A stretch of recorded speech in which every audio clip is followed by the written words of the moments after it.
Bonjour à tous, je suis ravie de vous retrouver aujourd'hui à Marly, juste à côté de Metz, sous le soleil, pour ce nouvel épisode de Destination Patrimoine, qui est notre série consacrée aux acquisitions de la SCPI Alta Conviction.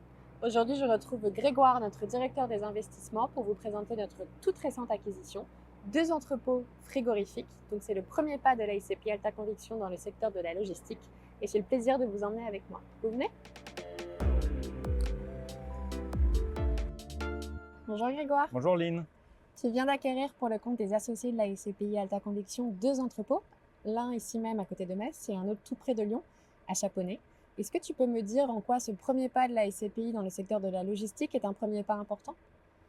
Il s'agit d'une diversification importante pour la SCPI, tu l'as dit, puisque jusqu'à présent, notre portefeuille était essentiellement constitué de locaux commerciaux et de locaux d'activité. Là, on investit dans la logistique, qui est un secteur très porteur pour 2 raisons.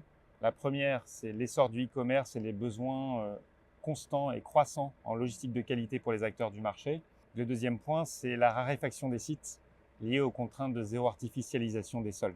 En l'espèce, on a acheté un portefeuille d'entrepôts frigorifiques dits en froid positif, c'est-à-dire qu'ils maintiennent une température autour de 2 degrés, ce qui a l'avantage de préserver la qualité des aliments qui y sont stockés et également d'approvisionner facilement les centrales d'achat ou les hypermarchés alentours. Donc ce portefeuille rentre parfaitement dans la stratégie d'acquisition très sélective d'Altaria IM, c'est-à-dire des sites et des localisations bien desservies de qualité, un locataire qui utilise et qui a besoin des actifs pour son activité, et troisièmement, la capacité à améliorer le caractère durable et environnemental des actifs.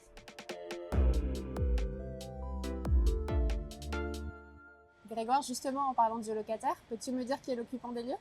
Oui, les 2 sites sont 100% loués au groupe Danone, qui est un acteur de référence d'un point de vue logistique ou d'un point de vue excellence produit. Le site sur lequel nous nous trouvons aujourd'hui est situé à Marly, dans une zone logistique très attractive, au sein de laquelle le groupe Amazon vient d'installer un giga entrepôt. C'est un des 6 sites régionaux du groupe Danone, duquel partent chaque jour 1,5 million yaourts, ce qui correspond à peu près à une vingtaine de poids lourds. Et c'est un site qui est donc extrêmement stratégique pour le groupe Danone. Et la preuve en est, ils ont renouvelé récemment leur bail sur ce site-là. Grégoire, on a compris que c'était un site extrêmement important pour Danone. Est-ce que tu peux m'expliquer comment, au quotidien, tu travailles main dans la main avec le groupe pour optimiser la performance de cet actif ? Alors, c'est un point central de la gestion d'actifs. Le succès de nos investissements, il va résider dans la collaboration active et constructive, le travail main dans la main qu'on va mener avec nos locataires. On doit adapter les bâtiments à leur usage, tout en améliorant leur performance et la durabilité.